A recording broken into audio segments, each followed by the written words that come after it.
कार्तिक महात्म्य।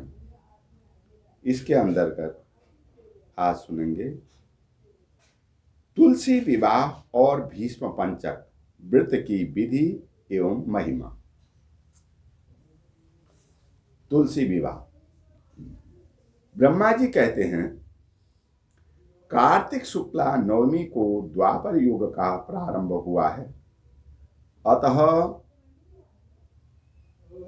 यह तिथि दान और उपवास में क्रमशः पूर्व व्यापिनी तथा परान्य व्यापिनी हो तो ग्राही है। इसी तिथि को नवमी से एकादशी तक मनुष्य शास्त्रोक्त विधि से तुलसी के विवाह का उत्सव करे तो उसे कन्यादान का फल प्राप्त होता है। पूर्व काल में कनकी पुत्री किशोरी ने एकादशी तिथि में संध्या के समय तुलसी की वैवाहिक विधि संपन्न की। इससे वह किशोरी वैधव्य दोष से मुक्त हो गई। अब मैं उसकी विधि बतलाता हूँ। 1 तोला स्वर्ण की भगवान विष्णु की सुंदर प्रतिमा तैयार कराए अथवा उसकी शक्ति के अनुसार आधे या चौथाई तोले की ही प्रतिमा बना कर ले। फिर तुलसी और भगवान विष्णु की प्रतिमा में प्राण प्रतिष्ठा करके स्तुति आदि के द्वारा भगवान को उठाए। पुनः पुरुष सूक्त के मंत्रों द्वारा षोडशोपचार से पूजा करे।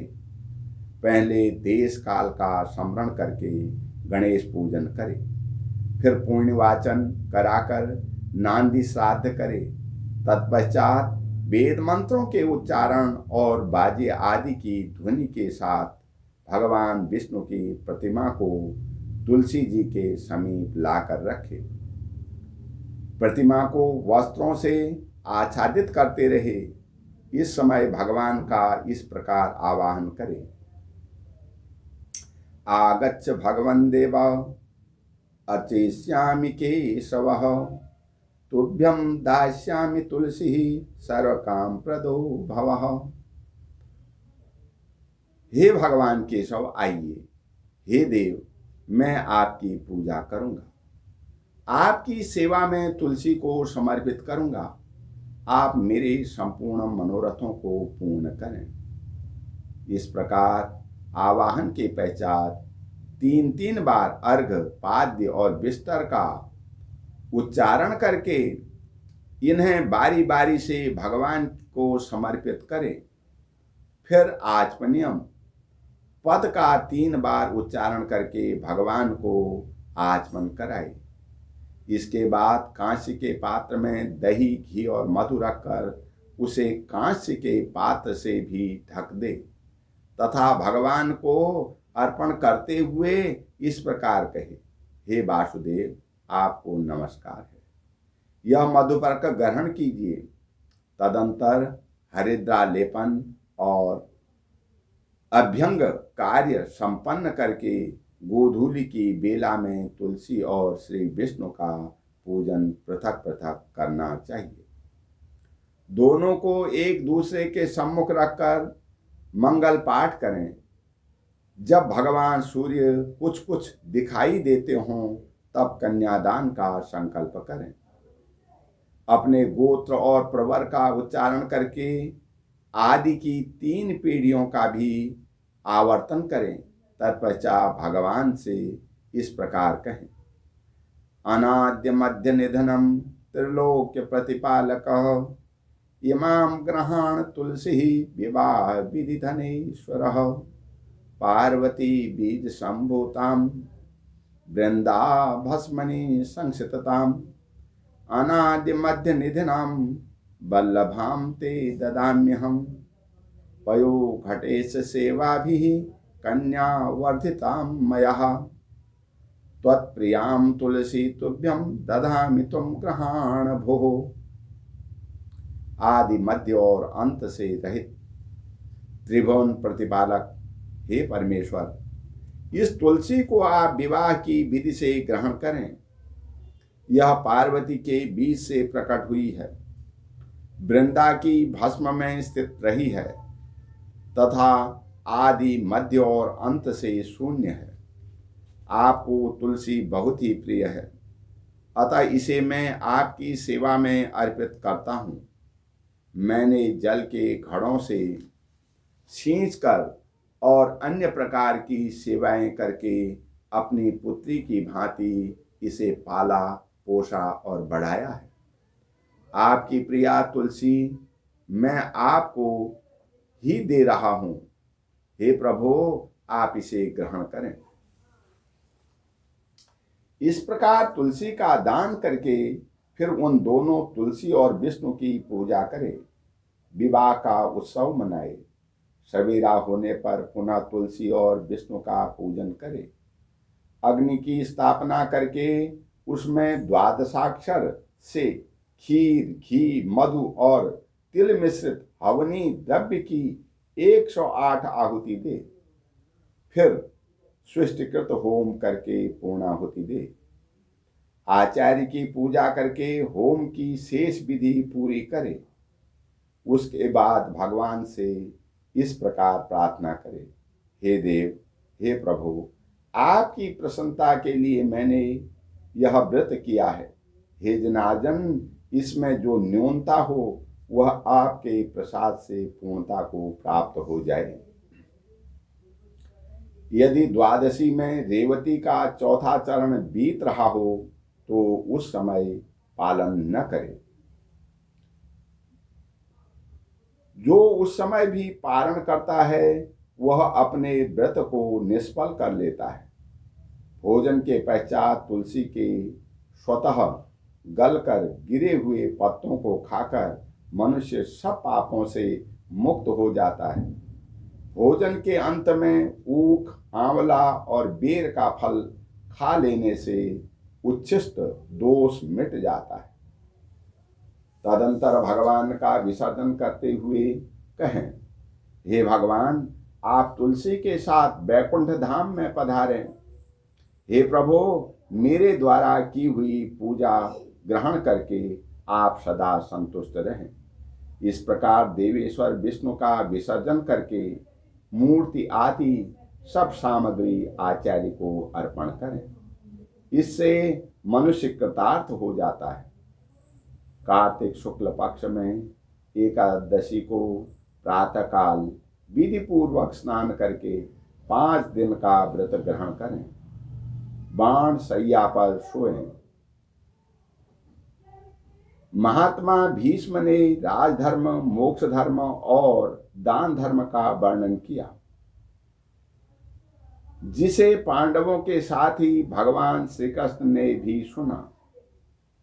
उससे प्रसन्न होकर भगवान वासुदेव ने कहा, हे भीष्म, तुम धन्य हो, धन्य हो। तुमने धर्मों का स्वरूप अच्छी तरह श्रवण कराया है।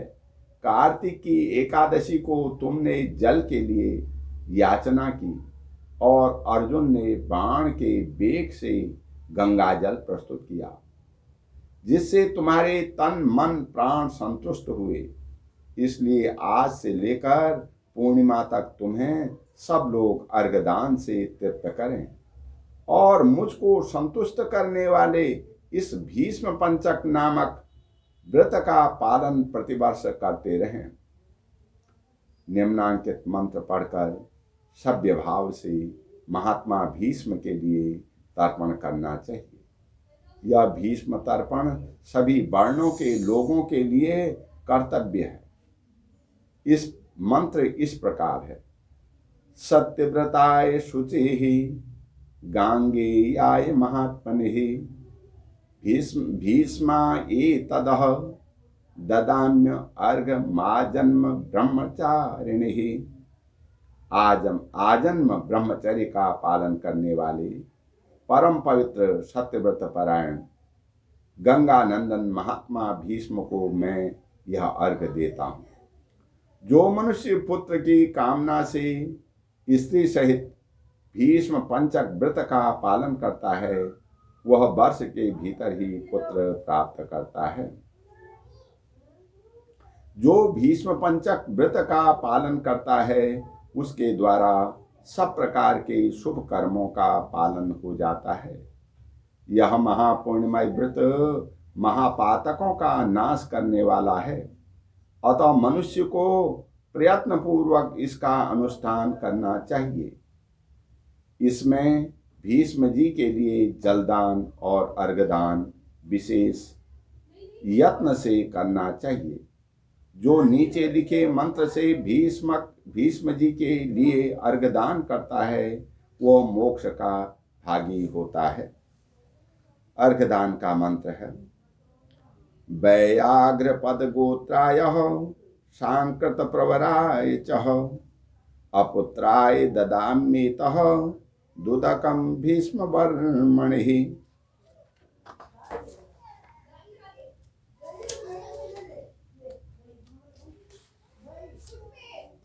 वसूनाम व्रताराय संतनोरात्मजाय च अर्घ ददामि भीष्माय आजन्म ब्रह्मचारिणे।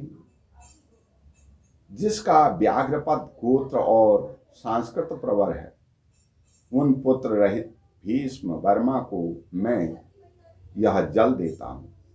वसुओं के अवतार संतनों के पुत्र आजन्म ब्रह्मचारी भीष्म को मैं अर्घ देता हूँ। पंचगव्य सुगंधित चंदन के जल, चंदन, उत्तम गंध और कुंकुम के द्वारा भक्ति पूर्वक सर्व पापहारी श्री हरि का पूजन करें। कर्पूर और खस मिले हुए कुंकुम से भगवान गरुड़ध्वज के अंगों में लेप करें। सुंदर पुष्प एवं गंध धूप आदि के द्वारा भगवान की अर्चना करें। 5 दिनों तक भगवान के समीप दिन रात दीपक जलता रहे। देवाधिदेव भगवान के लिए उत्तम से उत्तम नैवेद्य निवेदन करें। इस प्रकार भगवान की पूजा अर्चा, ध्यान और नमस्कार के पश्चात ओम नमो वासुदेवाय इस मंत्र का 108 बार जप करें। फिर घी मिलाए हुए तिल, चावल और जौ आदि के द्वारा स्वाहा विशिष्ट षडाक्षर ओम रामाय नमः मंत्र से आहुति दें। इसके बाद सायं संध्या करके भगवान विष्णु को प्रणाम करें तथा पूर्वत मंत्र जप कर धरती पर ही शयन करें। भक्ति पूर्वक भगवान में ही मन को लगाएं। व्रत के समय बुद्धिमान पुरुष ब्रह्मचर्य का पालन करते हुए पाप पुण्य विचार तथा पाप के कारणभूत मैथुन आदि का परित्याग करें। शाकाहार तथा मुनियों के अन्न से निर्वाह करते हुए सदा भगवान विष्णु के पूजन में तत्पर रहे। रात्रि में पंचगव्य लेकर भोजन करें। इस प्रकार भली भांति व्रत को समाप्त करे। ऐसा करने से मनुष्य शास्त्रोक्त फल को पाता है। स्त्रियों को अपने पति की आज्ञा लेकर पुण्य की वृद्धि करनी चाहिए। विधवाओं को भी मोक्ष सुख की वृद्धि के लिए व्रत का अनुष्ठान करना चाहिए। पहले अयोध्यापुरी में कोई अतिथि नाम से राजा हो गए थे। उन्होंने वशिष्ठ जी के वचन से इस परम दुर्लभ व्रत का अनुष्ठान किया था, जिससे इस लोक में संपूर्ण भोगों का उपभोग करके अंत में वे भगवान विष्णु के परम धाम को गए। इस प्रकार नियम, उपवास और पंचगव्य से तथा दूध, फल, मूल एवं भविष्य के आहार से निर्वाह करते हुए भीष्म पंचक व्रत का पालन करें। पौर्णमासी आने पर पहले के समान पूजन करके ब्राह्मणों को भोजन करें और बछड़े सहित गौ का दान करें। एकादशी से लेकर पूर्णिमा तक 5 दिनों का भीष्म पंचक व्रत समस्त भूमंडल में प्रसिद्ध है। अन्न भोजन करने वाले पुरुष के लिए यह व्रत नहीं कहा गया है। इसमें अन्न का निषेध है। इस व्रत का पालन करने पर भगवान विष्णु सुफल प्रदान करते हैं ओम शांति शांति शांति। ओम तत्सत। हरि ओम तत्सत।